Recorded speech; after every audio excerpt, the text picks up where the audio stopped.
doing? Not a thing. You know, it's getting me down eating in these hamburger joints. One thing you gotta learn, eat where the truck drivers eat. They know the right spot. Say, I saw a funny thing up the road just now. Good-looking dame sitting in a car all alone. Yeah, what was she doing? That's just it. She wasn't doing nothing, just sitting there. I got a rule about women. If they ain't breaking the law, let them alone.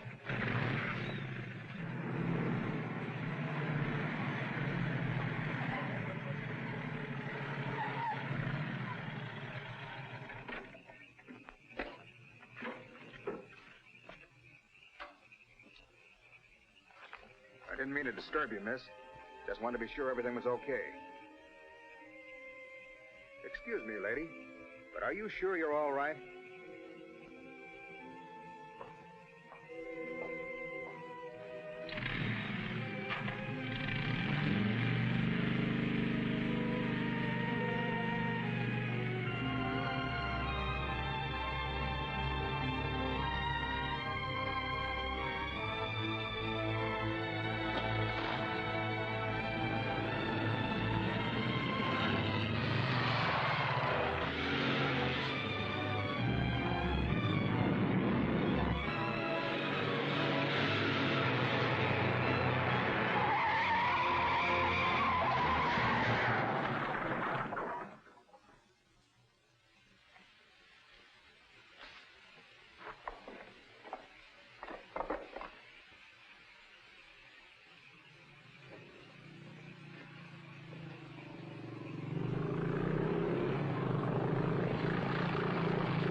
How is she? Luckier than she deserves. I just checked on her up the road. She was acting kind of strange then. I'd better call that ambulance. I doubt if it's serious, and I'm as good a doctor as you'll find at this time of night. Let's take her inside.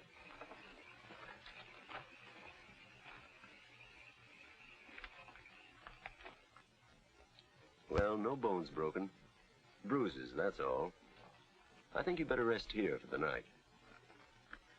I'm a little surprised. You're a beautiful young woman. You've been in an accident. You haven't asked for a mirror. Perhaps that fits with the way you were driving tonight. Perhaps you find the idea of living not very attractive. Is that any of your business, Doctor? As a matter of fact, it is my business. I happen to be a psychiatrist. I don't need a psychiatrist. You won't mind if I disagree with you. Here's a beautiful young woman, apparently well-to-do, apparently in good physical condition, who just doesn't care what happens to her. This is interesting. Not altogether unusual, but interesting. Of course, there are the obvious deductions. It's my life, Doctor, and I prefer to run it myself. And you don't want anyone to see inside it. Perhaps you don't even want to take a look yourself. Many women haven't the courage to face themselves, so they look for escape in one excitement after another. Half my patients are like that. But I'm not one of your patients. If you tell me how much I owe you, I'll be going back to town now. Very well. I'll drive you to the station.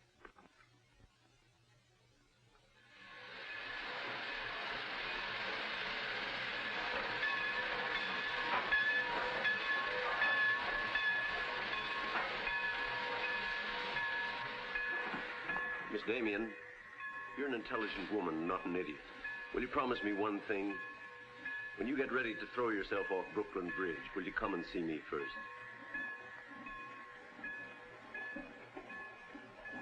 Goodbye, Doctor.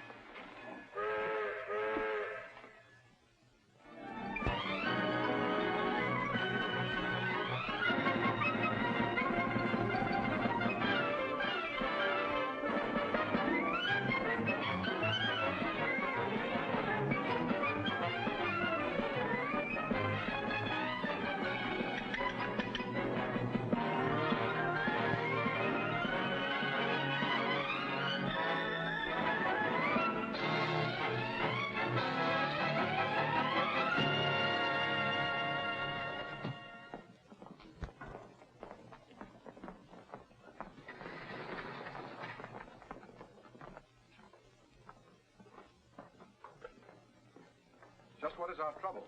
That's what I want to know. Our trouble is Miss Damien. Miss Damien again. She's as pretty as a picture and as stubborn as a mule.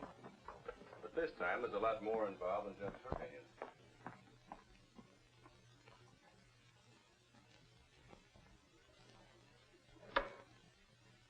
Come in, Miss Damien.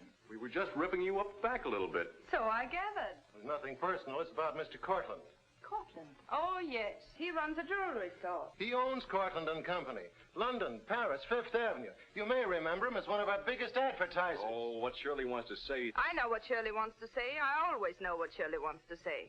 He wants to know why I killed the art layout on Mr. Courtland's famous jewels. And I understand the April number goes to press without it. That's right. In the first place, it's no art layout. It's a press agent's dream. But the result is we stand a good chance of losing the Courtland account. Now, am I running my department or am I not? I haven't said anything, Miss Damien. Well, I had a talk with Courtland. He was decidedly acid about it. I'm not interested in Courtland. But if this magazine is going to submit to advertisers' blackmail, I'd like to know about it. Now, please, Miss Damien. If that's the policy, Mr. Kranish, you better get someone else to take my place. Please, Miss Damien, just a moment. Gentlemen, if you don't mind, I'll talk to you later. I thought I should bring this to your attention. You can't blame us for trying, Mr. No, of course not. No harm done, gentlemen. Madeleine, you've got yourself all worked up. Come, sit down. I'll get you a drink. No, thanks. I don't want one. No? What is this private blackmail of yours? Threatening to quit in order to win an argument. Oh, I'd just as soon quit. I mean it. Now, tell me, what's happened? You're all wound up. What's bothering Oh, you? nothing's bothering me. You know I don't want you to quit. I won't go into my personal feelings, but you are the best art editor we've ever had. How's the insomnia? Oh, I found some new sleeping pills. Red ones this time. Red pills to put you to sleep. White pills to wake you up. Doesn't sound very sensible, my dear. What are you doing this evening? Dining with Freddie Fancher. Oh, Freddie again. Oh, I couldn't get out of it, Victor. We're using some of his drawings next month. But it'll be the last time, I promise. Madeleine, you're a bundle of lies. A very lovely bundle. Beautifully tied together. I'm trying to be honest, but you won't believe me, will you? No, my dear. Because I don't really think you believe yourself.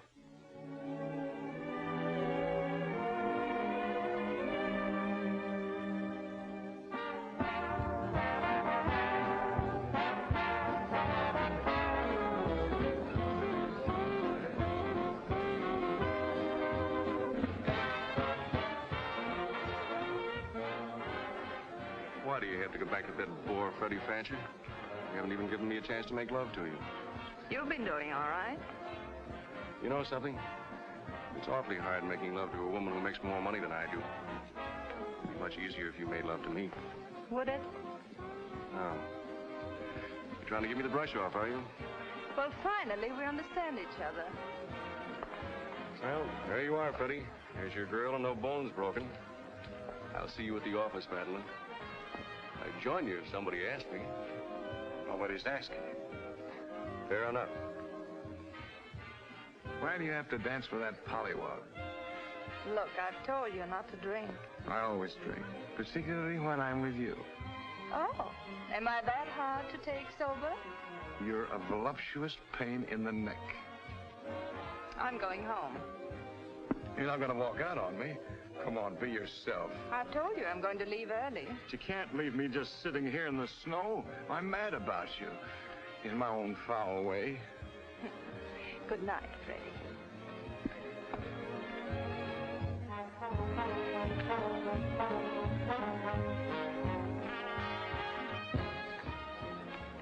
Any chance of getting a cab, Jim? I'll try, Miss Damien. Oh, Miss Damien, here's someone I know you're anxious to meet. Mr. Felix Courtland, one of our most prominent advertisers. How do you do, Miss Damien? How do you do? Mr. Garet is the soul of tact, don't you think? He's just been telling me all about you. Oh, I hope he wasn't that blunt. Oh, you needn't worry. I always form my own conclusions. Can I give you a lift anywhere? My car's just outside. No, thank you. They're getting me a cab. Oh, I'm very sorry. I'm sorry, Miss Damien. There isn't a cab around. Oh, how long do you think it'll be? That's hard to say.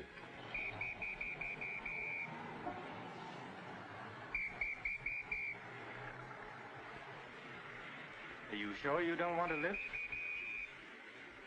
Well, there doesn't seem to be any alternative. Good night, Mr. Garet.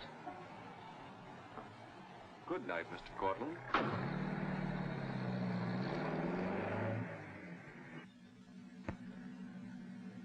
I wasn't very polite, was I? Neither was Garet, for that matter. Oh, he always enjoys uncomfortable situations. You still feel uncomfortable? No. Frankly, I don't. Good, nor do I. You know, you're not at all what I imagined. No? No. The big international jeweler. I happen to inherit a business that runs itself very nicely. As a matter of fact, you don't look like an art editor. More like a work of art. That layout on your jewels is still a wretched piece of copy. I can only admire your good taste. And I'm still not going to... I wouldn't try and persuade you for the world. Mr. Courtland, I think you're a very dangerous man. I only wish it were so. The truth is, I'm a very ordinary one.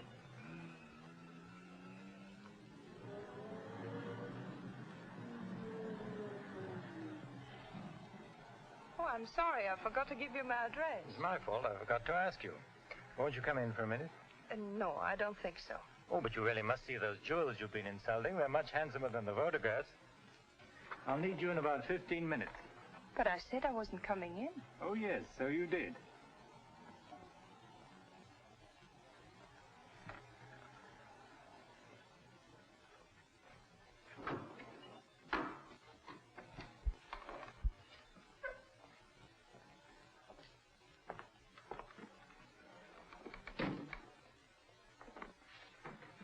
Let me take your wrap.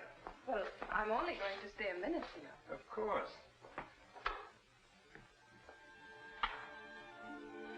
What a wonderful room. I've had this place a long time. In fact, I'm pretty disgustingly rich. Don't you find that rather pleasant? Oh, it's not so hard to take once you get the hang of it. I think I know all the troubles that come with money. And all the pleasures. Well, have you got me all figured out?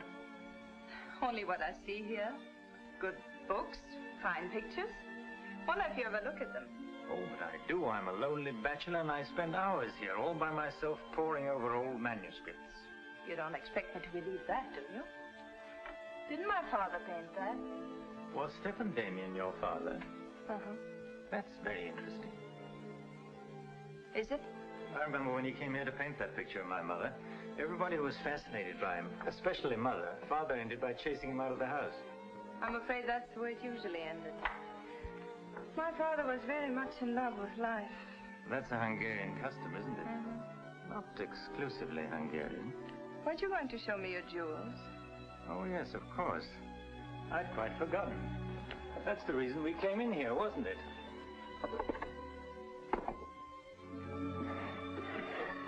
You ought to feel very flattered, Miss Damien. This safe is one of my darkest secrets. You really want to see those jewels? Not particularly. I can't tell a brilliant from a diamond. Not one person in 100 can.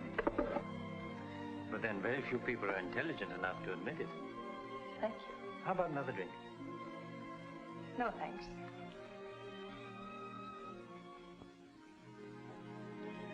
You know, you need relaxing. Lots of relaxing. I can hear your nerves snapping like rubber bands. I'm not nervous at all, see? You're a very curious mixture. A highly moral voice. That's not me, that's my mind.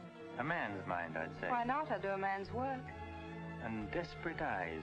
Eyes full of shadows. Insomnia does that. Does it?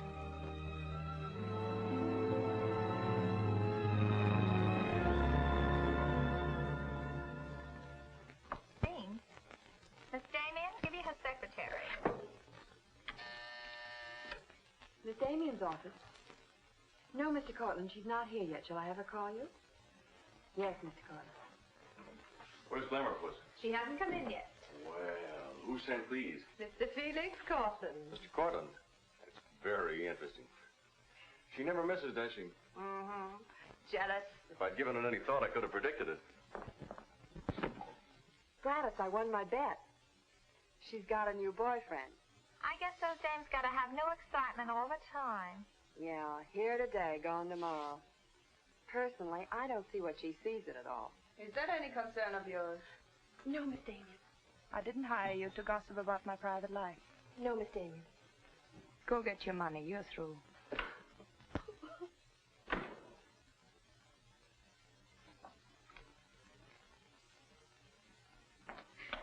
Damien come in yet? What's the matter, sweetheart? Miss Damien fired me. Fired you? What for? He heard me talking about Mr. Courtland. Courtland, eh? Don't you worry, baby. I'll fix that. Understand you fired June. That's right. What's the idea? I don't like people to gossip about me. You don't, eh? No, I don't. Well, it's pretty late to be thinking about a thing like that, and it's a rotten trick to take it out on your secretary. Get out of here. You don't think your life is a secret, do you? Boys were betting 8-5 this morning that the Courtland layout would be in the next issue. You're disgusting. Madeleine, why don't you get wise to yourself? Everybody else is. One romance after another. That's your whole life, and you adore it. Get out. You try to dress it up with pretty words, but you don't fool anybody. They know what you are, and you'll never change. Get out! You don't care because it's too much fun.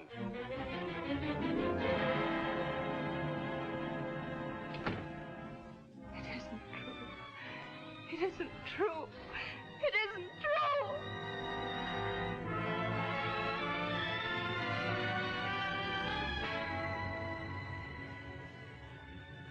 I'm a little surprised. Here's a beautiful woman who just doesn't care what happens to her.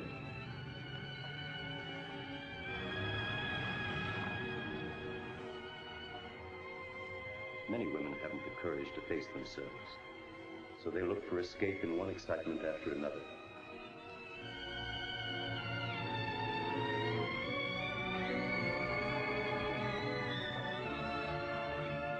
Perhaps you find the idea of living not very attractive. Lady, if you want to kill yourself, why don't you try the fridge?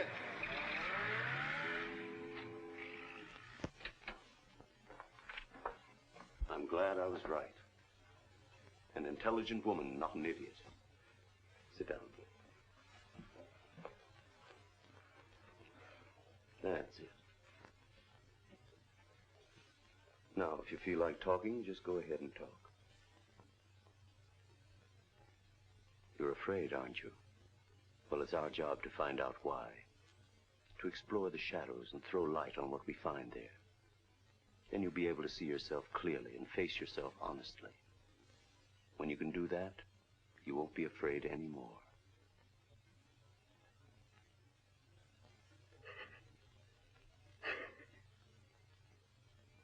I was living with my father. Mother had left him before we came to America.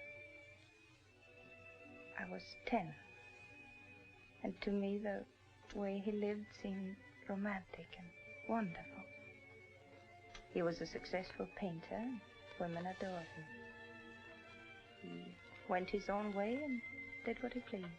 Just as you've been trying to do? I suppose so. But why? Did it make him so very happy? Oh, I was certain he was the happiest man in the world. Until he killed himself. And you couldn't understand why he did it. You understand now? I think I do.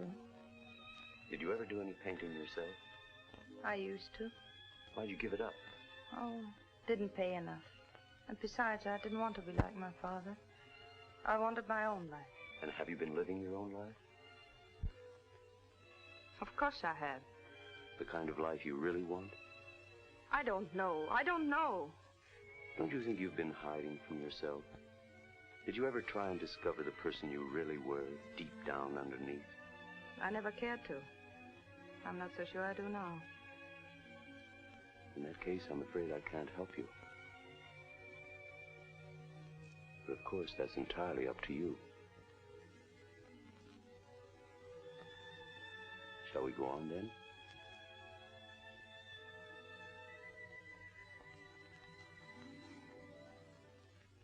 I was doing what I wanted to do. Playing my own way and making my own rules. Nobody was hurt. Nobody but yourself. And it didn't really make you happy, did it? Wasn't that because down underneath you knew there was something missing? Something important?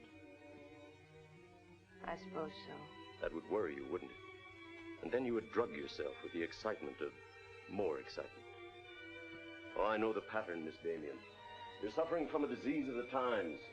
A neurotic malady as commonplace as chronic alcoholism. Suppose for a moment that you were an alcoholic. They're much the same, you know. Unsure of themselves underneath. and seeking reassurance from new excitement. Instead of getting at the cause, the drunkard solves his problem by taking another drink. This, of course, is no solution. And eventually we find him sprawled hopelessly at a bar, without the strength or even the desire to save himself. I can't go on with this. You're not helping me. You're insulting me. You've been insulting yourself, Miss Damien. Insulting your body and insulting your soul. Your life hasn't been gay and glamorous at all. It's just been muddled and senseless. You know that now. And if you really want to change it, you can start right away. Now it's up to you.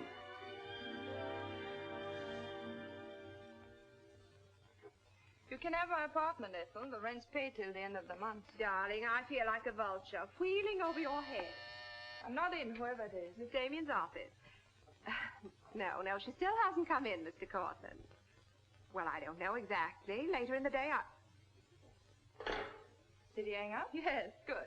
Let me call him back, darling. You may be sorry later. Everything in this file returned without comment. This I would ask to see more of their work, and these you may be able to use. But you haven't given me your new address. I'm not giving it to anyone. Hello, Madeleine. Beautiful, would you mind popping out for a minute? That's just 60 seconds. You better talk fast. Madeline, I'm on a jam. I've got to raise some money. I need about $5,000. What do you expect me to do about it? Well, I thought you might talk to Courtland. I'm sure he'd let you have it if you ask him nicely. You're really quite a rat, aren't you? Look, Madeline, I'm in debt up to here. I only make $100 a week, and you know I can't live on that. $5,000 doesn't mean a thing to Courtland. You better get out of here before I lose my temper. You're forcing me to say things that I don't want to say, but if you're going to act cold and virtuous about it, you'll hear them. Suppose I tell Kranish. Tell him what? About Courtland. You know, you've got a very nice job here, but you won't have it very long if I tell Kranish. I don't want to tell him, but... What's so funny? As a blackmailer, you are pitiful. Go on, tell him. Tell him what a rat I am, and you are, and he is. Go on, use my phone if you want, and my desk, and my office. I'm through with all of them.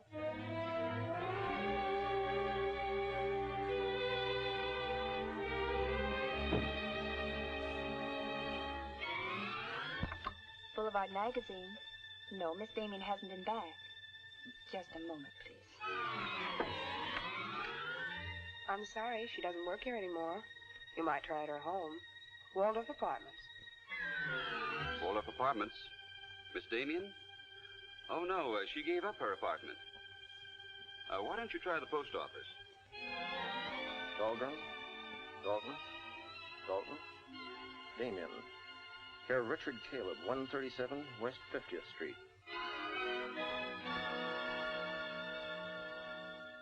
Well, I've nothing to do except that Miss Damien has taken my advice as a doctor. She'd been living in an area of infection, and she's removed herself from it. I take it you consider me part of the general contamination. Well, you've come here for information, not diagnosis. I usually charge a fee for insulting people. I'm willing to pay for data of any kind. Yes, I gathered that. But I've nothing for sale. I suppose you're being very ethical, but I'd like to talk to Madeleine. In your presence, if you wish. Miss Damien is living under a different name in a different world. She told me to tell you, if you inquired, that she was busy growing a new soul. Now, would you please keep off the grass? Goodbye, Mr. Courtland. Goodbye, Doctor. Doesn't it ever worry you, playing the almighty in this fashion? Not particularly. I'm used to it.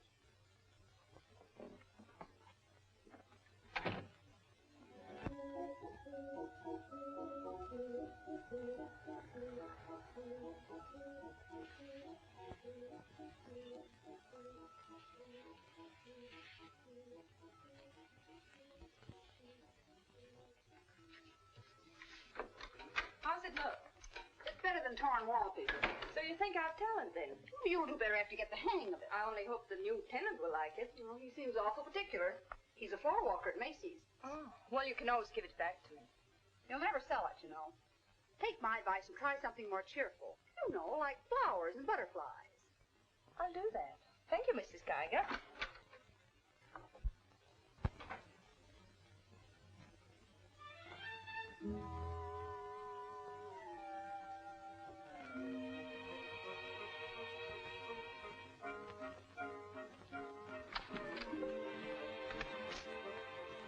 Thanks. You saved my life. Is this yours? Yes. Mrs. Geiger would scalp me if she knew I kept mice in my room. Well, why do you keep mice in your room? Pathology is part of my homework. I really shouldn't bring these fellas out of the lab, but, well, I got kind of attached to this one. Oh, thanks again. Hey. Women are supposed to scream. Aren't you afraid of mice? Well, no, but next time I'll scream.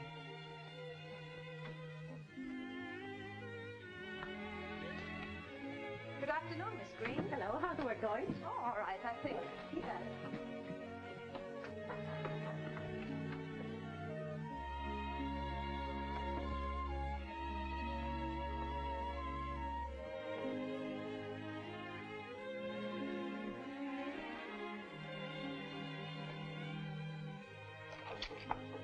Come in. Hello. Hello. Say, you're an artist, aren't you? Well, I don't know. Oh, Mrs. Geiger said yesterday that you were. She's an authority if I ever saw one. I was wondering, could you do a job for me? Want your portrait painted? Me? Oh, no. No, nothing like that. I'm doing some research, and it has to be illustrated. Oh, what do you want me to draw? Nothing fancy, just blood cells and things. Sounds fascinating. Oh, it is, really. You see, it's a lot like... Oh, no, you'd be surprised. It really is fascinating once you get in it. Of course, I'm on a fellowship, and I couldn't pay you very much. Matter of fact, I couldn't pay anything till the first of the month. That'll be all right. Oh, fine. Swell. So I'll settle then. I'll see you at my place about 6 o'clock. Oh, but couldn't I? Oh, sure you can. I just live downstairs. You know, the mousetrap. Oh, by the way, my name is Cousins. Mine is Dixon. Very glad to know you, Miss Dixon.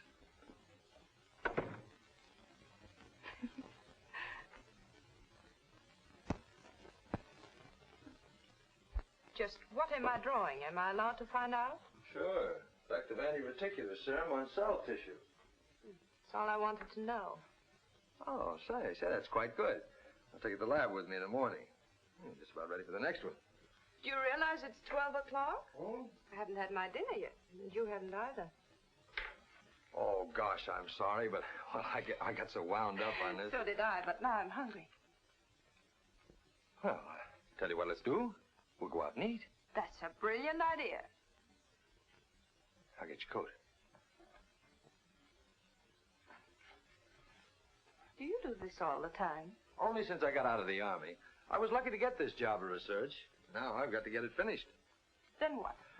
Oh, then I go back to Oregon and become the usual respectable small-town doctor. No mice? No. No mice. Head colds and belly aches. $5 a visit.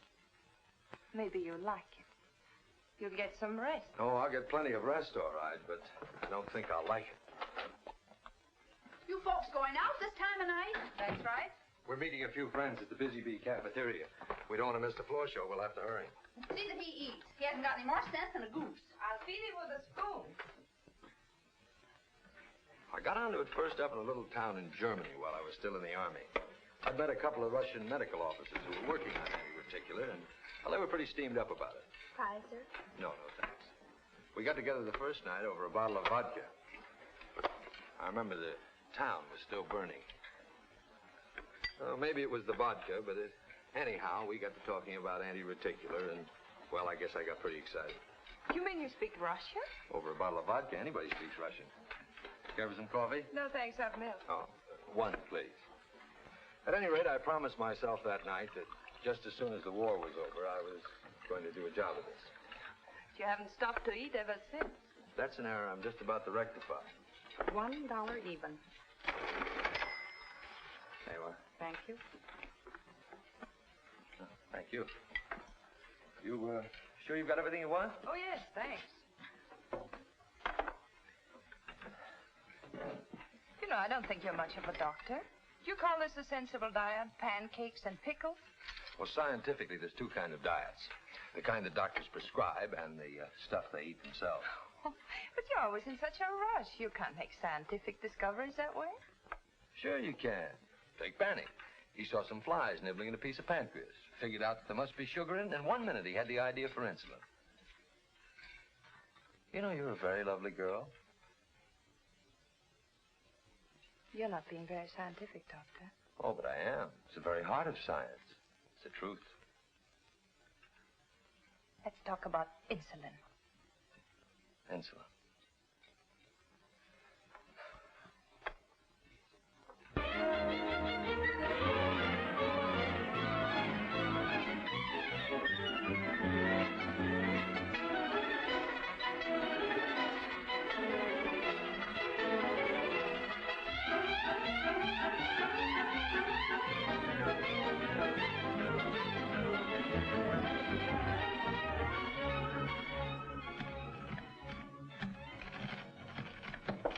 Come in.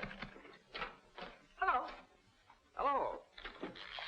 Say, did you buy these new manuscript covers? Yes, are they all right? Oh, sure, they're fine. How much they cost? Oh, nothing at all. Something like 20 cents. Oh, nothing at all, huh? You know you can buy a pair of good mice for 20 cents? David, I have some wonderful news. I just sold a picture. No fooling. Who bought it? The floor walker downstairs. He said it's almost as good as a photograph. Well, the man has great taste. Oh, I think it's wonderful. I'm proud of him. And I'm a little proud of myself, too. David Cousins on anti-reticular. Oh, David, it looks fine. It's important, isn't it? I mean, not just to you, but really important. Well, it won't cure all the ills of man or beast, but... Yes, I think it may be important. And I also think that I better hand it in before I start changing it again. Like to come along? Oh, could I? Well, sure, why not? I think you've been drawing blood cells long enough. It's time now for you to meet one of them face to face.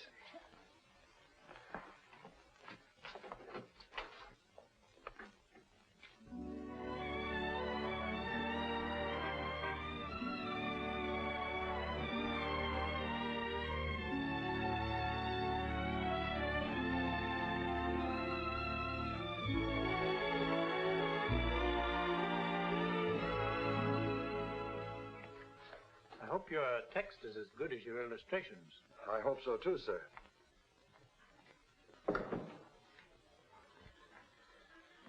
Well, that's that. You didn't tell him they were your drawings, did you? I didn't tell him they weren't. Come on, I'll show you my lab. Coffee. I wouldn't try and drink it if I were you. Assistant pathologist.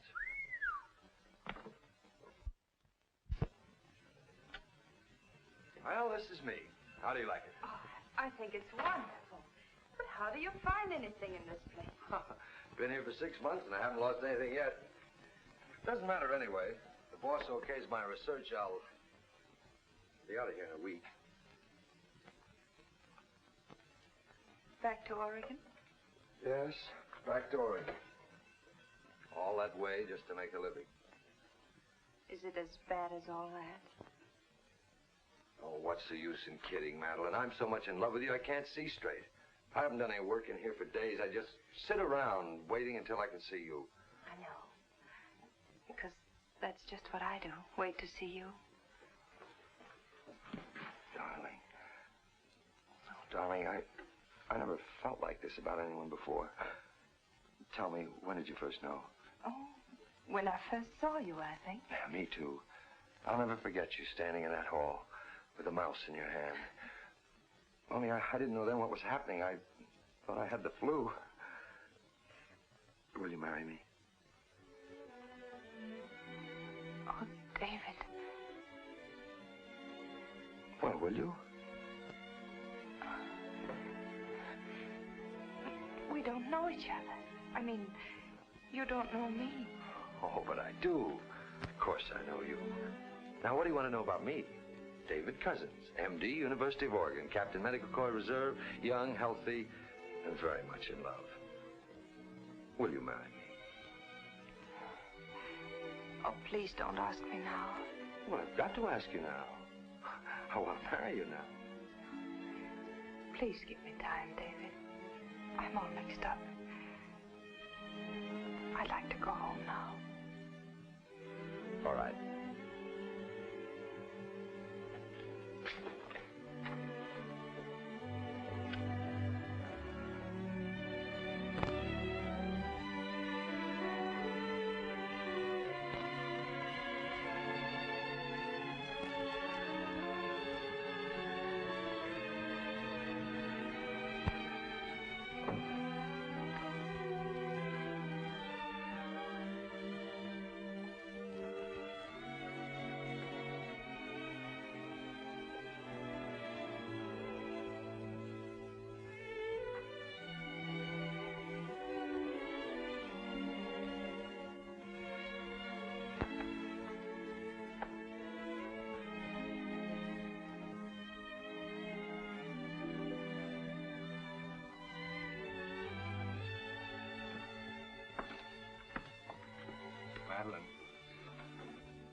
You haven't answered a rather important question I asked you. I can't say no, because I wouldn't mean it. Darling.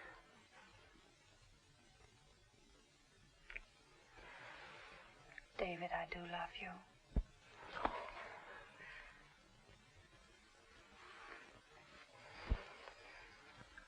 Good night, darling. Good night.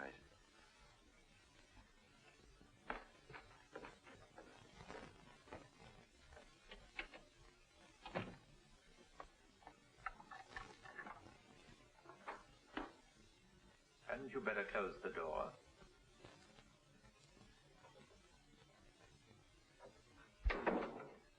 A gentleman I hired provided me with your new address and the proper keys. Suppose someone had seen you. You wouldn't have cared, would you? I didn't think it mattered. You see, I expected to find you wretched and lonely, grappling with your complexes. Rather naive of me. Will you please go? Of course I'll go. But before I do, wouldn't you like to tell me about him? Why? I'm in love. Now, laugh if you want. I don't feel like laughing. I've always wondered if it were possible for people like you and me. And you think you've really got it? Love eternal, the fireside, the slippers, the whole thing? Yes, the whole thing. I'm very glad for you. And I think I'm a little sad for myself. You haven't told him, have you? Told him what? Well, about me, for instance. Why should I tell him? You're absolutely right. You shouldn't. Men prefer to keep their illusions, don't they? Please go. If you ever need me, you'll let me know, won't you? And don't call the past too many names.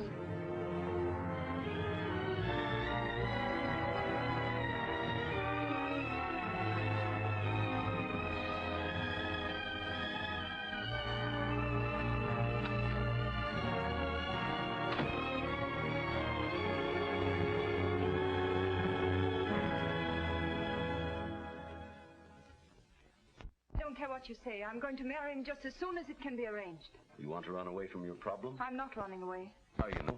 You're looking for security from someone else instead of building it within yourself. But I love him. I can't talk to you if you don't believe me. Falling in love doesn't cure everything overnight. What do you mean? Let's be honest. There's a side of you that hasn't fully changed. Isn't that true? That is true, isn't it?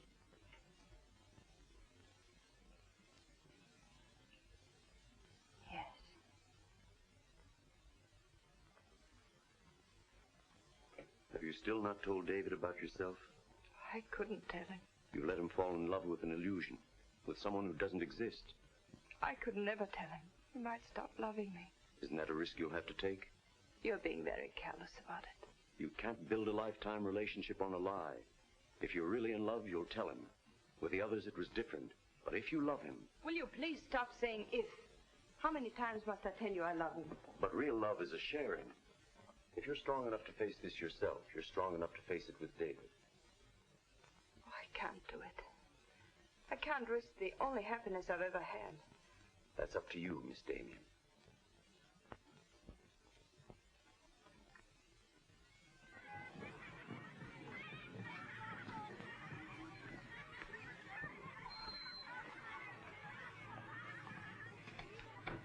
Hi. Hello, darling. You're home early, aren't you? Well, I didn't get fired, if that's what you mean. Dr. Lutz read my paper. Really? What did he say? Well, he liked it. Oh, David, that's wonderful. The only trouble is he thinks it's so important he wants me to go to Chicago and read it before the convention. Oh, David, no. Well, that's not my idea. I don't want to go. Well, when will you have to leave? Tonight. Got to catch the 8 o'clock plane. And when will you come back? Oh, I don't know. A few days. But I'll tell you what. As soon as I get back, let's get married. You can get a license in 3 days, and it only takes 15 minutes to get married. You still want to marry me, don't you? Oh, more than anything in the world.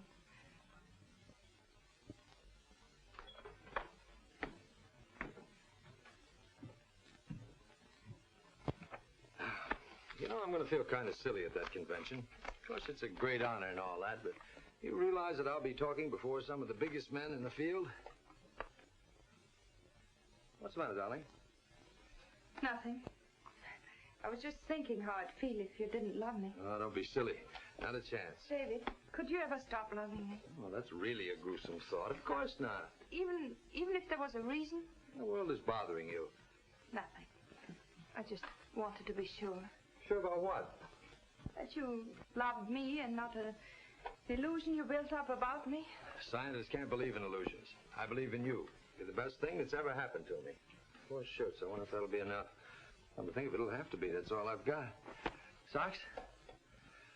Well, that just about does it. Madeleine, was there something special on your mind?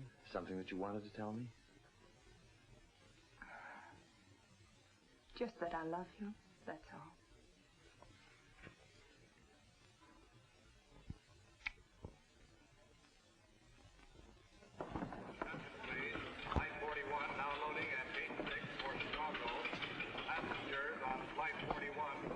Write me every day? Every day. Hope you miss me. Hope you suffer like a maniac. I will, I promise. Oh, gosh, I hate to leave you. You know, I'm going to be jealous. Jealous of what? Oh, I don't know. Nobody, everybody. Just jealous. Darling, I belong to you. Don't you know that? I'm only alive because you love me. We'll be married the minute I get back. Well, look who's here. If it isn't Madeleine. How are you? It's been a long time. David, this is Mr. Garet. I used to work with him on a magazine. Howdy, Garet. I quit the racket, though, or perhaps the racket quit me. Garrett's doing some confidential work for me now. How are you, Miss Dixon? This is Mr. Courtland, David. Dr. Cuss is my fiancé. You're a very lucky man, Doctor. I think so. Well, goodbye, Miss Dixon. My congratulations to you both. Oh, thank you. Good night. Good night. I don't believe a minute of it, do you? Garet, you're a very cynical man. You don't believe in true love. You don't think Madeleine does either, do you? I don't know, but I've always been fascinated by miracles.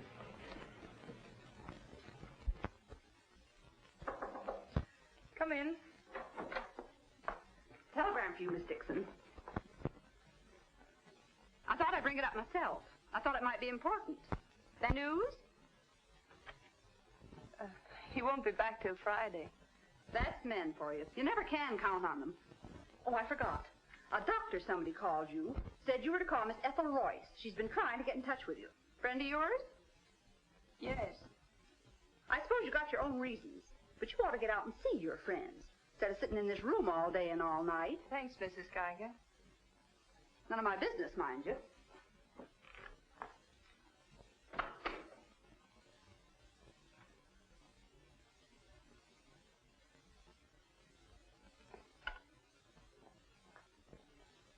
Ethel, this is Madeleine.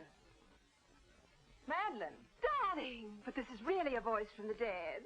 I pestered that doctor of yours for hours. I just have to talk to you. Well, what about? Well, you remember that art supplement, the one you started? Well, I do need your help, dear. I'm in an awful mess. Sorry, dear. I'll never come into that office again as long as I live. Oh, but I wouldn't ask you to do that. Just meet me somewhere. It'll only take an hour, I promise. Well, if it's just the two of us. All right. I'll be there at 5. Oh, so relieved. We were really desperate. Wonderful. I'm just dying to see you. Bye, dear. She'll do it. Good. Wonderful thing, professional pride. It never dies. How'd you sound? Awful. What do you expect? Too bad. Victor, I don't want you to be there. Wouldn't think of spoiling your reunion, my dear. I don't trust Madeleine, doctor or no doctor. Nor you either, my sweet.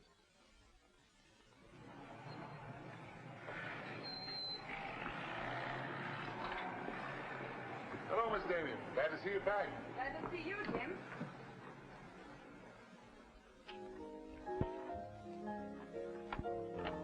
Hello, Luigi. Is Miss Royce here? She just came in, Miss Damien. We missed you, Miss Damien. Have you been away? No, but it's nice to be back just the same. Hello, Ethel. Darling, you look wonderful. A little pale, but so interesting. You know, I can't stay very long. Oh, I understand, dear. We'll get right to work. The usual, Miss Damien? Well, I don't know, Carl. You'd better. Wait till you see the mess I'm in with the supplement. All right, Carl. Darling, I'm just dying to hear what you've been up to. You must tell me everything. But there's nothing to tell. Come on, let's go to work.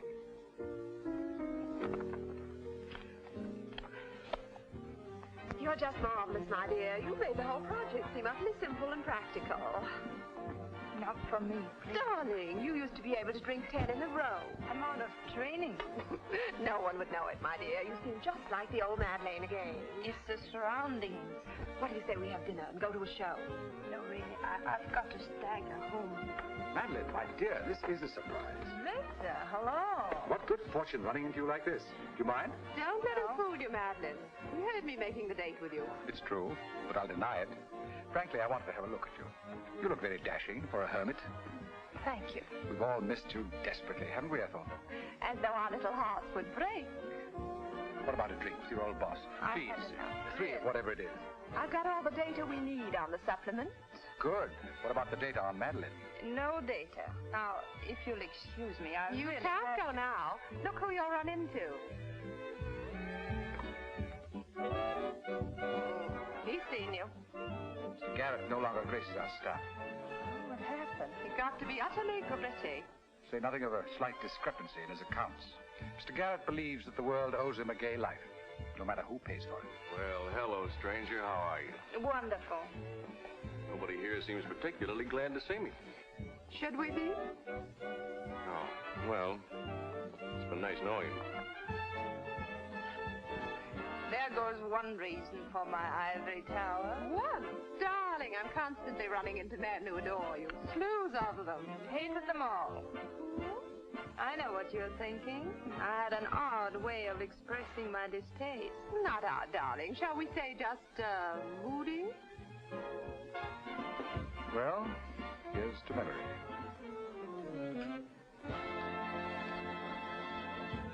May I speak to Mr. Courtland, please? Just a moment, sir.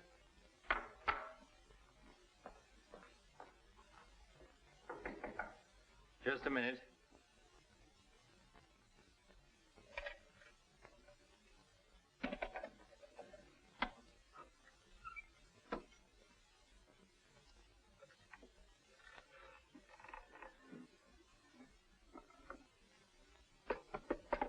Come in. Mr. Garet on the phone, sir. All right. Hello, Garet. I have some interesting news. Do you know who's here? Madeleine. How considerate of you to call. By the way, I've just been through the stones in my safe, and one's missing.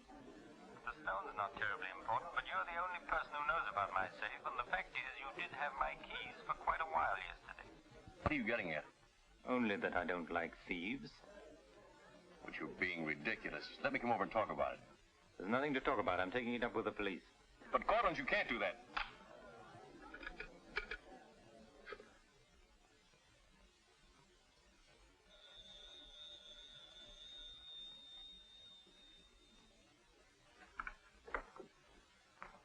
Mr. Garet again, sir. Tell him I've gone out. I'm sorry, Mr. Courtland has just left.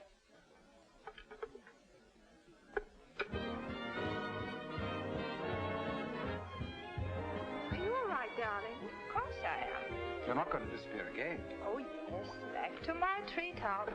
It's raining. Let me drive you home. Oh, no.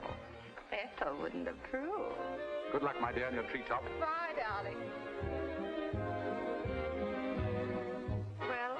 Let's face it, she's a changed woman. She'll never change, darling. She's just got herself a new set of words, that's all.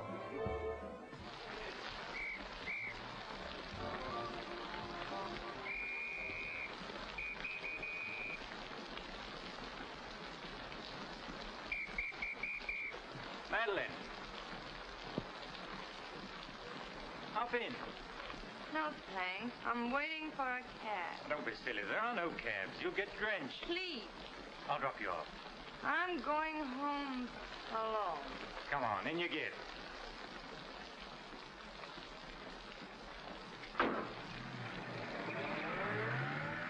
I hope you didn't get too wet. Your concern is touching. Quite a coincidence finding you in the rain. Is it? I can't lie to you, especially when there's no point to it. I was informed you were playing hooky. You're detestable. I'm really not detestable at all. I happen to be very fond of beauty, which shouldn't be a crime in your eyes. Please, no debates. I'm a little dizzy. A good dinner will soon take care of that. Why do you always hound me? You know I despise you and everything you stand for. There's always a chance I may be able to improve your opinion and your manners. I'm sleepy. You know you're very lovely. Please don't bother. I'm not listening.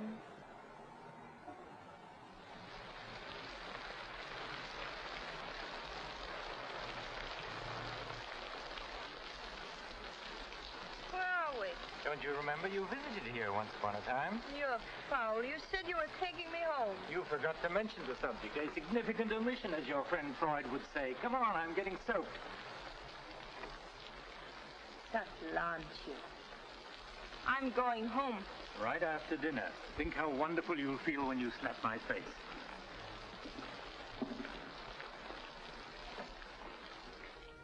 That'll take the chill out of your bones and maybe even your heart. Still cold? Oh, no. It's quite warm in here. Cigarette? Thanks. Very warm. Light? No, I'm not really detestable, am I? No. I am. Why? Because I ought to go home. In this rain, you mustn't even think of it. You see, you are detestable. And you've been very annoying for months. Madeleine, we belong together. You know that. No, I don't know that. Of course you do. We feel the same way about life. You're not making sense, Mr. Courtland. Why make sense? Doesn't this make more sense than talking and lying? No sense at all. Then what would you call it, darling? Stupid. Madeleine, you're wonderful. Stupid. You're sweeter than ever. I'd better see who it is.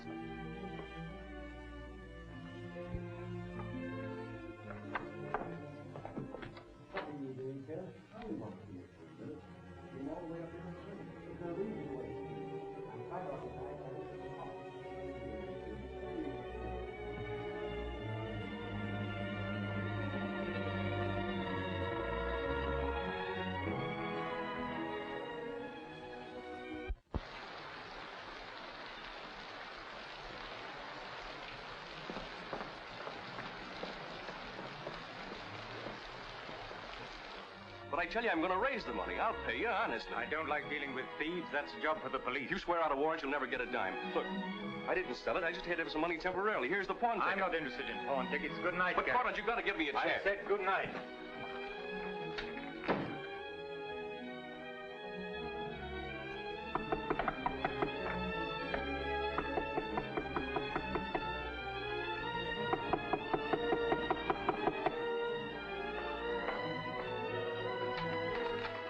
Let me talk to you. Let me explain this. You stupid fool. I'll have the stone back. I'll get it to you. I promise I will. All I need is a little more time, just a couple of weeks. What are you doing? Phoning the police. You can't do that. I'm not going to let you ruin me.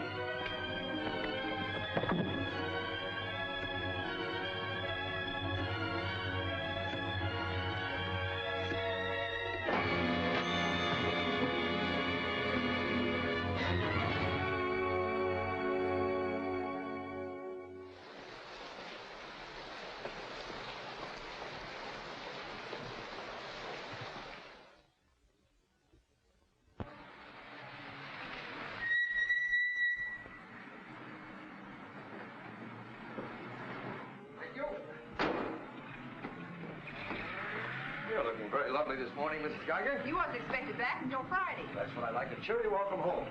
Miss Dixon upstairs? I haven't seen her this morning. Who is it?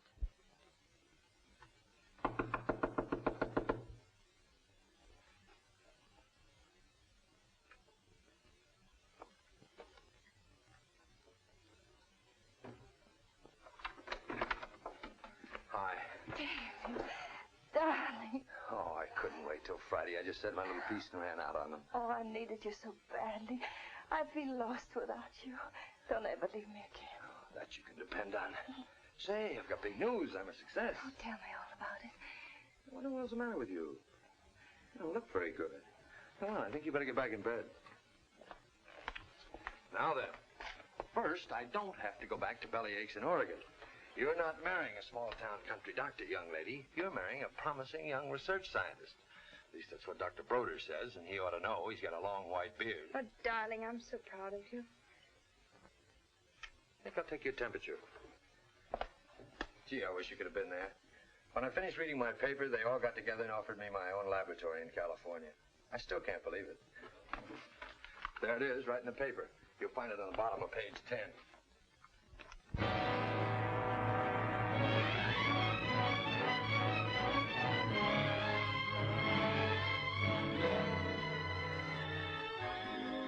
What makes you feel that you're really important? You know what he said to... Madeleine, what's the matter? David. Oh, darling, you're cold as ice. You've got a chill. You stay right here. I'll be back in a minute. Oh, don't go. Don't leave me. I'll only be a second. I want to get a hot water bottle and some more blankets.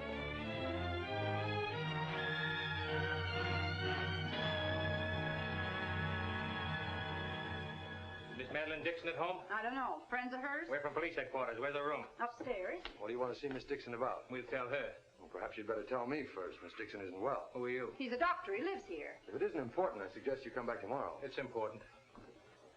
Could you get some extra blankets and a hot water bottle, please? You a friend of Miss Dixon's? Yes, why? Just asking. Well, what is it, an accident or something? I wouldn't call it an accident. We should cut out this mystery and tell me what it's all about. Okay, Doc, take it easy. Madeleine, these men are from the police. They want to... We'll take over from here, Doc. I'm Sergeant Patelli. This is Sergeant Beitler. You're a friend of Felix Courtland's, weren't you? Matter of fact, you were with him last night. No, I wasn't. Did you see Mr. Courtland any time yesterday? No, I didn't. Now, look, Miss Damien, we wouldn't be here asking questions unless we already knew most of the answers. Oh, wait a minute. Her name's not Damien. I think you've got the wrong party. I think maybe you've got the wrong party, Doc. Her name happens to be Damien. This happens to be a case of murder. Take a look at that newspaper. I want to know what's going on in here. This is my house, and I've got to know. Sorry, madam. We'll talk to you later. As long as I've been here, there's never been police Take her in and this see house. what you can find out. lady. Come on. Now, Miss Damien, tell us what happened last night. What time did you leave Courtland's house? Oh, Dave. You and this guy, Courtland, were pretty sweet on each other, isn't that right? Oh, but it isn't. It isn't true. Now, according to the chauffeur, you got to Courtland's house at 6:45. What time did you leave? Oh, but I didn't go into the house. I met him by accident. David, don't look at me like that. How long have you known Miss Damien, Doc? Not very long, only a few months. Know that she was mixed up with this guy, Courtland? Oh, it's a lie. David, it's a lie. Okay, so you didn't go into the house with Courtland? No, I didn't. He wanted me to come to the house, but I wouldn't do it. Oh, I didn't go into the house. I didn't, I tell you. Who you telling, me or the doc here? Did you get anything? She came in about 9. In a cab? No, she was walking in the rain. Landlady said she looked kind of wild-eyed. What about Courtland? He was here, all right. He visited her a couple of weeks ago. Get the date? Yeah, April 10th, around midnight. Anything else? The landlady thought that Courtland had a key to this place. She was kind of vague as to how he got it. I didn't give him a key. David, you can't believe that. I've got his key ring here. This one fits. He had a key, all right. But I didn't give it to him. Where are you going? Oh, David, don't leave me. I didn't kill him, I swear. I didn't kill him.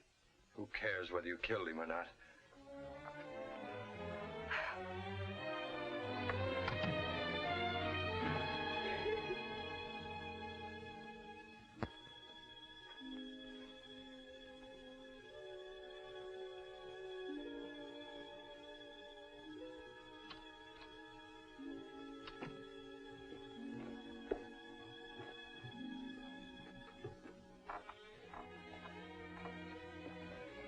Could I see him for just a minute? Well, it isn't regulations. Okay, 60 seconds. David, please listen to me. You lied to me. You've always lied to me. But I'm not lying now. I didn't want to go with him. He said he'd drive me home. And he made love to you, didn't he? Oh, don't deny it. Of course he made love to you. He had a key to your room. I should have told you many things. I tried to, but I just couldn't. If this thing were so innocent, you would have told me. When I said I was in love with you. When I asked you to marry me. I was afraid, David. I was afraid you wouldn't understand. You bet I wouldn't. Before I met you, I was horrible. But you changed all that. You made me sane and happy. Why keep on lying? You tried that upstairs and it didn't work. Look, I was in love with you. All right, I made a mistake. I thought you were something wonderful, and you turned out to be something else. So let's just forget about it. The only thing that you can do for me is let me alone. I love you, David. I'll always love you.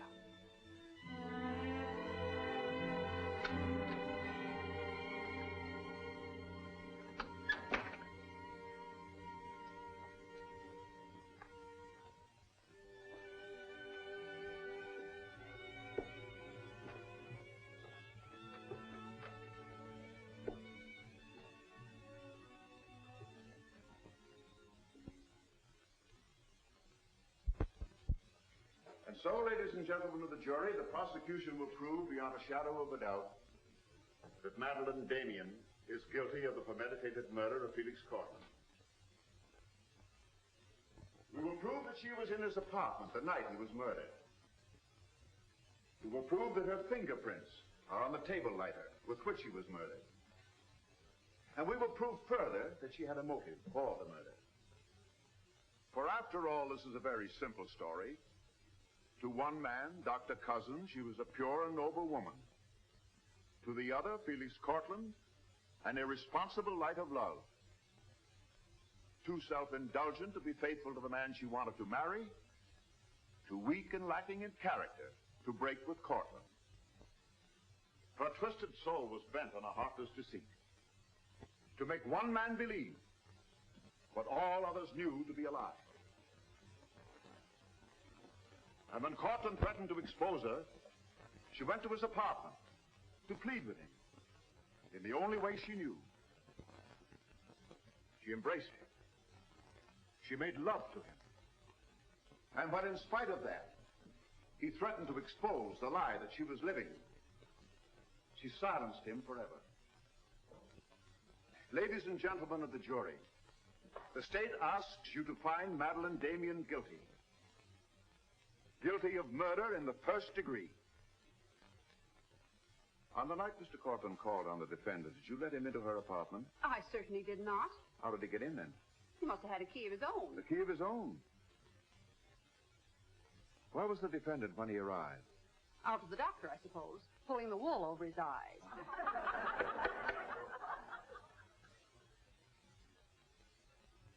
Thank you, Mrs. Geiger. Your witness, Mr. Mitchell. You've got to let me cross-examine her. No questions. Miss Damien, I can't defend you properly if you won't let me. We've got to put up a fight. Fight? What for? And now, Mr. Garet, just what was the nature of the work you did for Mr. Courtland? Well, most of it was personal. Confidential secretary, I suppose you'd call it. And in that capacity, you were in a position to learn a great deal about his private life? Yes, of course. Did Mr. Courtland know that Miss Damien was lying to Dr. Cousins and concealing her true character from him? I'd rather not answer that question, Mr. O'Brien. You see, both Miss Damien and Mr. Courtland were friends of mine. Yes, I understand. Well, let's get back to the meeting at the airport. What was the attitude of the defendant when Courtland saw Dr. Cousins? She was embarrassed, naturally. Yeah. She was embarrassed, naturally. Thank you. Your witness, Mr. Mitchell. I've got to cross-examine. If I don't, we haven't a chance. Don't ask him anything. No questions. Were you a close friend of the defendant? Yes, I was. Did she confide in you on matters of a personal nature? Yes, she did. If you were asked in this court, do you think you could recall any of those intimacies? I could recall some of them in lurid detail. Your Honor, I object. Objection sustained. Well, let me ask you this, Miss Royce. Would you say in general that men found Miss Damien attractive? Definitely. And would you say that Miss Damien found men attractive to her? I'm afraid I most certainly would. You would? What were the relations between Miss Damien and her former employer, Mr. Kranish? They were friendly. In your opinion, was there anything more than friendly? I object, Your Honor. The question calls for the conclusion of the witness and is prejudicial. Objection sustained. Dr. Cousins, I'm Dr. Caleb. Miss Damien's a patient of mine. I don't happen to think she's guilty of murder, do you? No, I don't. She may be guilty of other things, but in there she's being tried for murder. And she won't even defend herself. She's got a pretty good lawyer, hasn't she? She needs your help, Doctor. In her own mind, she's not on trial for murder. She's on trial for those other things. And it's not the judge who's trying that case, it's you. I don't want to be rude, Doctor, but I don't think you know what you're talking about. I'm sorry to disagree. You see, I've been treating Miss Damien for some time. I happen to be her psychiatrist. Dr. Caleb. I'm sorry to have bothered you, Doctor.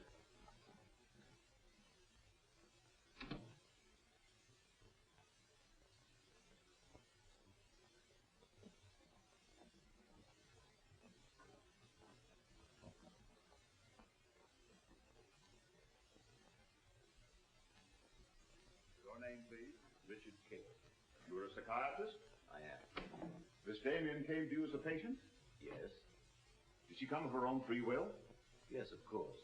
Isn't it true, Doctor, that people do not go to psychiatrists unless they consider themselves, well, shall we say, not well balanced? In general, that's correct. As a matter of fact, wasn't Miss Damien on the verge of committing suicide when she made her first visit to you? Your Honor, I object. Well, no matter. We'll prove that by other witnesses. However, is it not true that people who come to you as patients come with problems? Objection. Objection overruled. Well, Doctor? There'd be no point in their coming to me if they didn't have problems. So the defendant came to you with a problem. Do you mind telling us, Doctor, in your opinion, just what was Miss Damien's problem? That is a confidential matter between doctor and patient. I'm afraid I can't discuss it. Well, during the course of your treatment of Miss Damien, did you ever discuss her relationship with Dr. David Cousins? Yes, we did. Well, bearing in mind the fact that she's engaged to be married to Dr. Cousins, do you think she was as frank with him as she should have been? As a matter of fact, I urged her to tell him everything. And did she? Not to my knowledge. Well, why not, Doctor? Why didn't she? I'm afraid you'll have to ask Miss Damien about that. Did you ever meet Dr. Cousins? Yes, just a few minutes ago. Well, I'm sure you found him a reasonable, intelligent young man, and yet the defendant refused to confide in him. Having met Dr. Cousins, I think I can see why Miss Damien hesitated to confide in him. Do you mind telling us why? It's my impression that Dr. Cousins hasn't the capacity, either emotionally or intellectually, to understand a problem like Miss Damien's.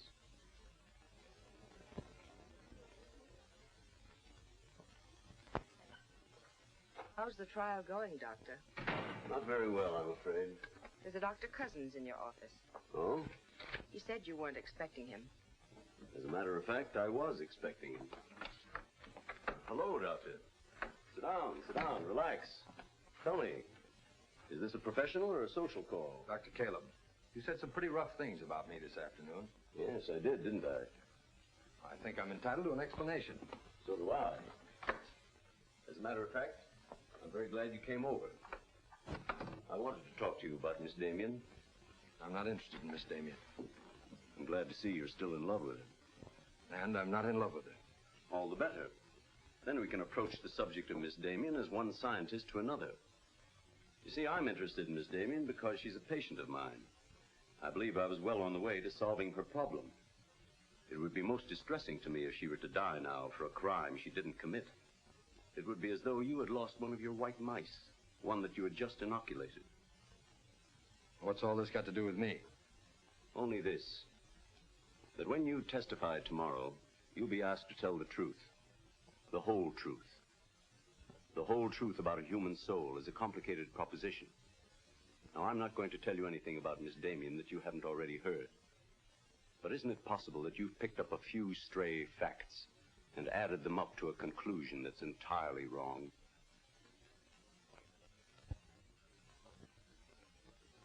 Won't you sit down, Doctor?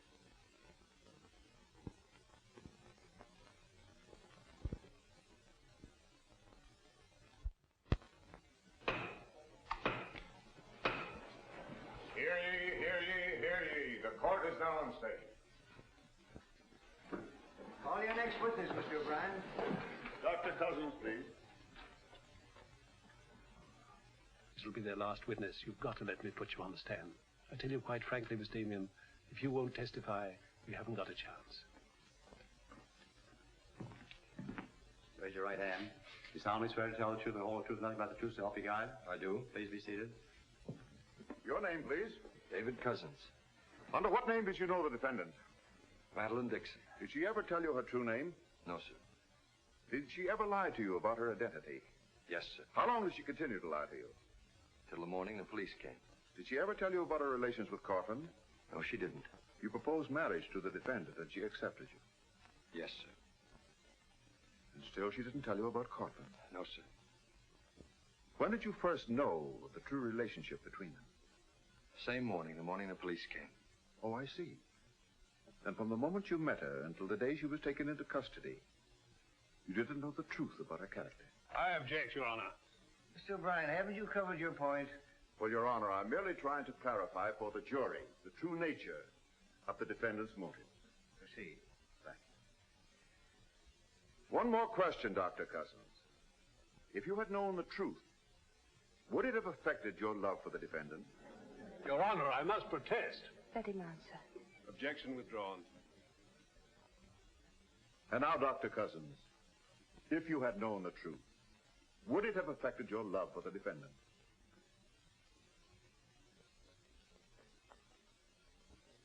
I was in love with Miss Damien then, and I'm in love with her now.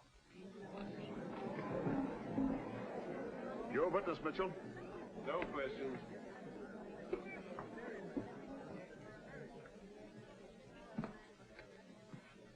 Did you really mean it? Yes, I really meant it. I can't believe it. Now will you let me put you on the stand?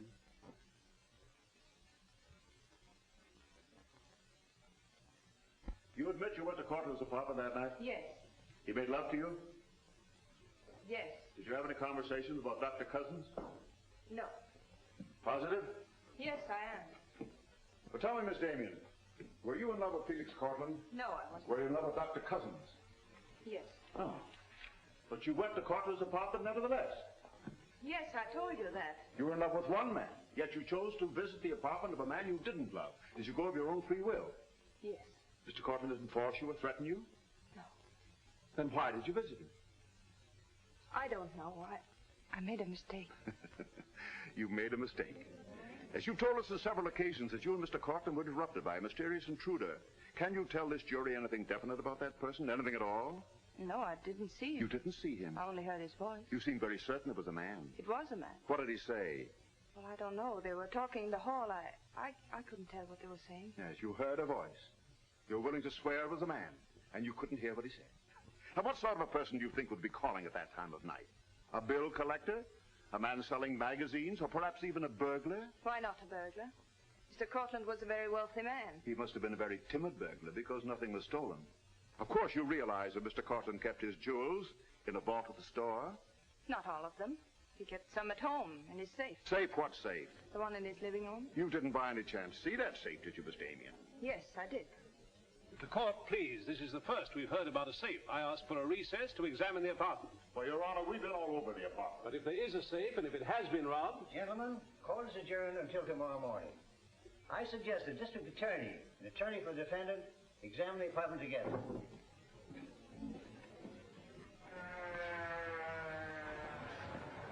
What about this safe, Mr. O'Brien? What safe? How about some pictures on the inside, Mr. O'Brien? You boys better wait outside. I may have a statement for you when I come out. Mr. O'Brien. Huh? Mind if I tag along? I don't know why you're sure. The fine witness you turned out to be. Couldn't help that, sir. All right, Garet, where's the safe? Me, Mr. O'Brien? I don't know of any safe in here. I didn't think you did. If you want an unbiased opinion, I don't think there is a safe. Well, here's the learned counsel. Perhaps he knows. Where's the safe, Mitchell? My assistant's checking the location with Miss Damien. He'll be along in a minute. Oh, you're on a dead one. While we're waiting, maybe Mr. Garet could tell us where the safe is. I've asked him, he doesn't know. I don't understand that, Mr. Garet. You were very close to Courtland, weren't you? That's right. I'm sure if there was a safe in here, I would have known about it. At least I would have seen the key to it. The answer's very simple. There is no safe. What did you find out? I got the dope on him, Mr. Mitchell. Splendid. It's over here in this bookcase. You were wrong for once, Mr. O'Brien. Could be. What do you know about that? Have you got Courtland's keys? There they are. Thank you. That looks to me very much like a safe, Mr. O'Brien. Yes, it does, doesn't it? But not like a safe that's ever been robbed. I don't think a good burglar would leave those behind. I guess we're right back where we started from. Well, I've seen all I want. How about you, Mitchell? You win this round. Lock it up, sir. Yes, sir. See you in court, gentlemen. I'll give you a lift, Doctor. No, thanks. Sergeant, I have some papers here, Mr. Courtland, I'd like to put in order. Do you mind if I stay? It's all right with me. We're finished with the place. Thank you very much. Anything I can do for you, Doctor? Oh, I was just curious about something. I've never seen a safe like that before. One that operated with a key. Come to think about it, I guess I haven't either. Normal assumption about a safe is that the lock works on a combination. Yes, I guess most of them do. I was wondering how you knew that this one worked with a key. You said you'd never seen the key to it. Did I say that? Uh-huh. I guess I must have said something I didn't mean. Oh, I see. There could be another explanation. Really? Yes. That you were lying when you said you'd never seen the safe before. You're not serious, are you, Doc? I'm a scientist, Mr. Garet. When we get hold of an odd fact, we consider every possible explanation. We make some of our most important discoveries that way. Well, it must be fascinating work. Yes, it is. Suppose I had known about that safe, which I didn't. What would that prove? Frankly, nothing. But it does suggest a theory. You were very close to Courtland. You knew about the safe. Maybe the safe was robbed. Perhaps he found out about it. He was quarreling with a man in the hall the night he was killed. Maybe that man was you. That's a very interesting theory. Yes, isn't it? Well, as I said, I'm a scientist. When we hit on a theory like that, the next thing we do is to test it. That's all I'm doing. I see. Then you won't mind having a little talk with the police? No. Why should I? Fingerprints. But then, of course, if you've never seen the safe before, you won't mind them checking it for yours. Oh, certainly not.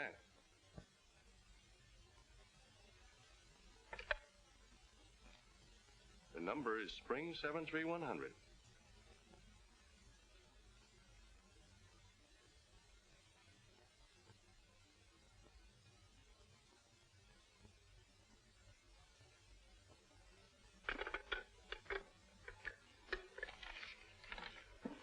Okay, Doc. No hard feelings. Don't you think this sort of thing is rather out of your line, though? I guess maybe you're right. Bye, Doctor. Goodbye.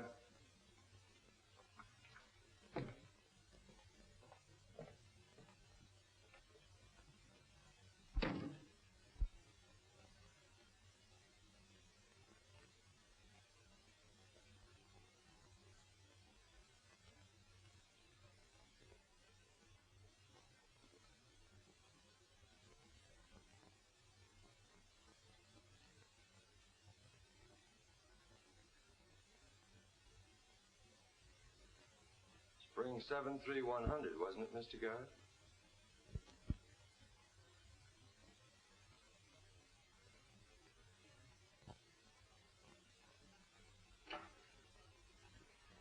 I guess maybe I underestimated you, Doctor.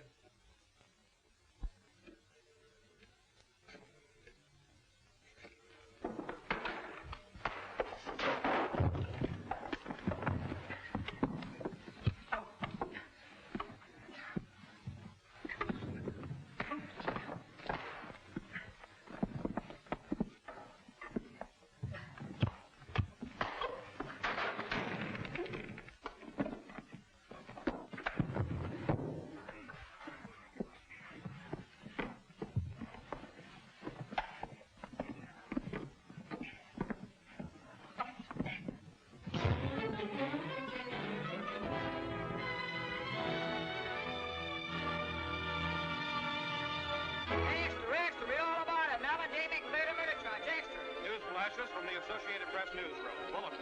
Madeleine Damien has been exonerated of the murder of Felix Courtland. Full confession by an ex-employee, Jack Garet, is in the hands of the district attorney. It was a trial marked by many surprises, notably the beautiful defendant's startling disclosure of the jewel vault hidden in the apartment of the late diamond importer. So beautiful Madeleine Damien goes free, and Broadway is tipping its hat today to the young doctor who engaged the murderer in a battle royal. Mrs. Geiger, I've been looking for Miss Damien. Have you seen her? She's gone. She asked me to give you this. Gone? Well, where did she go? I couldn't get a word out of her, but I know she left the airport more than an hour ago.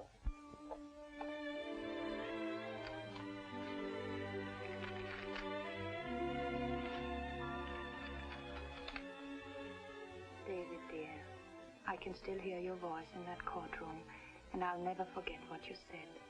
You did much more than save my life. You made my life worth saving. I can't bear to tell you how much I love you and want to marry you. But right now, that wouldn't be fair. I'm going away for a while.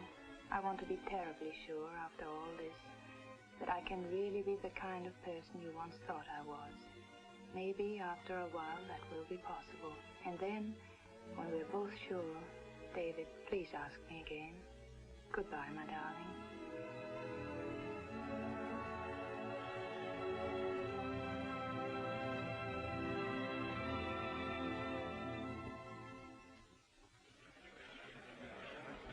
Passengers on Flight 41 boarding at Gate 6. Will you try and see him once in a while? Of course. You see, I want to be sure of myself. I'm sure of you. Are you really? After what you've been through, I'm very sure. All aboard, please. Goodbye. I still think you're making a mistake.